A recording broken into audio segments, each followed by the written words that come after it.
While the action continues in Libya, unrest in nearby Yemen is leading to more defections from the government of Ali Abdullah Saleh.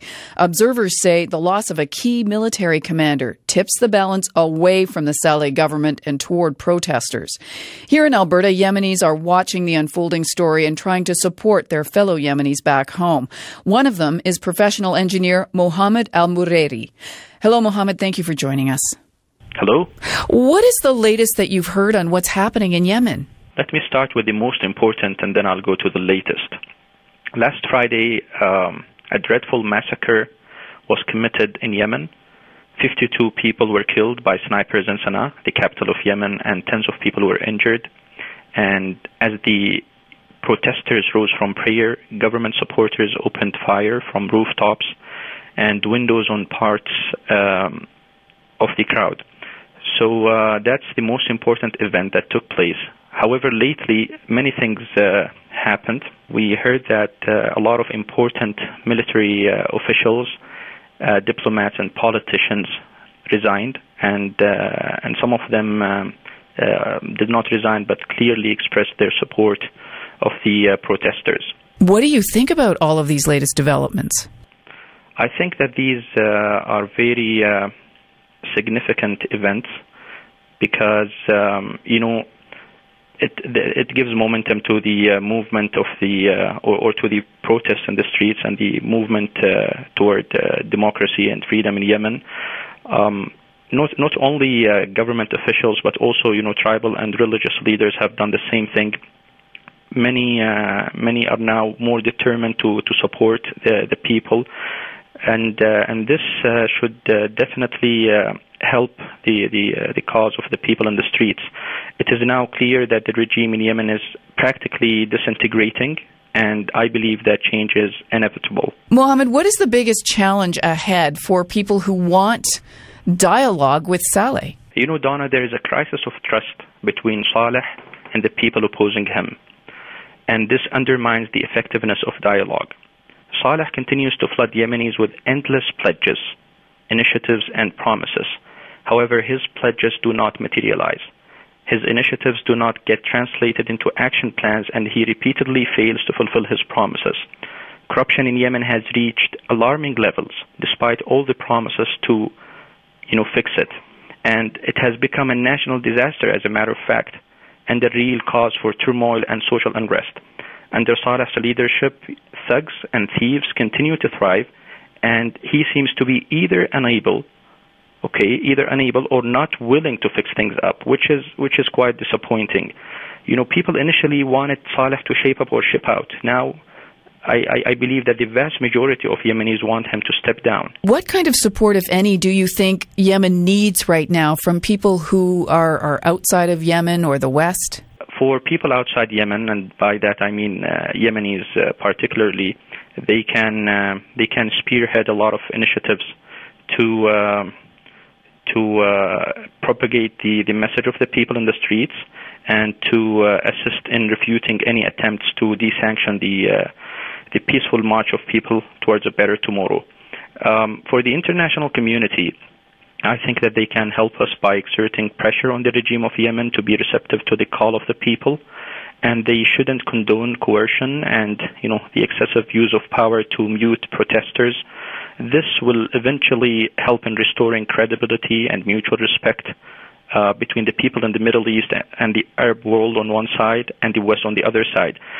It is very important to understand that supporting corrupt regimes breeds hatred, malevolence, and extremism. Mohammed, I know that you and some of your cohorts who are Yemeni and non-Yemeni here in Alberta have been involved in helping to get social networking sites connecting people who have been taking part in the Yemen uprising. How challenging has that been for you? I think that such electronic tools are very influential. And we do know that the revolution in Egypt and in Tunisia, it was basically orchestrated through social networking websites and technology. Through these tools and websites such as Facebook, Twitter, and YouTube, people managed to raise awareness and to organize massive protests And I do believe that our initiatives regarding this issue are very important. We haven't faced major challenges. I think that there is a lot of cooperation and there is a lot of involvement currently using websites such as Facebook, for instance. I did hear that some people who are supporting the protesters outside of Yemen would not be permitted to donate money to aid agencies such as the Red Crescent because the government said it would not approve support from rebel sympathizers. What do you know about that? Well, my understanding is that, we are here trying to provide the people in Yemen, the protesters, with some kind of support, like sending them, medical supplies, and we have tried to deal with, sanctioned and credible organizations such as the Red Crescent. I don't know the recent developments regarding this issue, but I do know that there are some NGOs in Yemen who could be potential partners in this issue. Many people are wondering if indeed the regime of Saleh falls and the rebels have victory here, what happens next? How confident are you that democracy is coming to Yemen and in the people to bring about a democratic solution to Yemen? The wave of change, which was instigated by Al-Bouazizi of Tunisia, continues to sweep the authoritarian regimes of the Middle East and the Arab world. People now feel that they can bring about change. They are more determined to rebel, to resist, and to strive for a better future. Their demands are basic, very basic. They want to live with dignity and honor. They want to bring corruption, nepotism, and oppression to an end. They are longing for social justice, equality, and freedom of speech and expression. Definitely, there are people who are confused. And in the midst of all this fog and uncertainty, I do still believe that a bright future is now emerging and Yemen will become a better place. Some people particularly are worried about the unity of Yemen and the national cohesiveness of the country. However, today we see that Yemenis are much more united, and we see that people are together pursuing the same goal. I think that Yemen is venturing into better days. Does that country need the help of the West, or can Yemen do this on its own? I think that the Yemeni people can do it. They do still need the help of the West to help in exerting pressure on the regime to be receptive to the call of the people, and to repeatedly mention clearly, to have clear messages stating that they are in support of the people, because what the people are doing is legitimate and they should support it. How do you feel being so far away from this?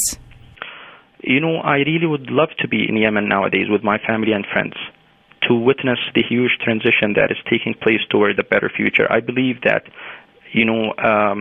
these are very important moments in the history of Yemen. It's very good to talk to you today. Thank you for joining us. Thank you. My pleasure. Mohammed Al-Murayri is a professional engineer based in Calgary.